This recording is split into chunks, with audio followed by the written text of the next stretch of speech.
godt sætte ned i midten. Nej, det er nu bare et ekspertpil. Jeg torturerer en rej. Og så en gang imellem skal du lige flytte den væk fra flammen, for at se, om den brænder.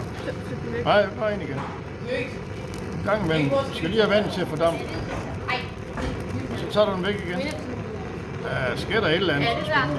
Se om vi kan finde spejepølse. Den knitrer. Ja, det er vandet. Vandet knitrer. Det var faktisk lige holdt igen. Jeg skal nok blive lidt. Jeg skal prøve at tage den ud nu. Ja, jeg ser det brænder lidt. Ej, ja. Brænder jeg spejepølse. Funny. Skal den ind igen? Ja, bare ind igen, for nu går den ud igen. Vi skal godt, jeg skal bare holde det en stykke tid. Og så ud igen. Jeg skal give mig det brænder bare videre.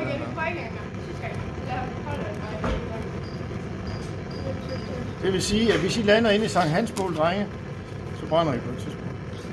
Det var godt, det. Det vil jeg gemme til næste Sankt Hans. Man kan også smide en gris ind. Ja, Ja, det kan jo være en, der er død. Så kan man få stik pattegris. Så, var det ikke et nemt forsøg? Jo.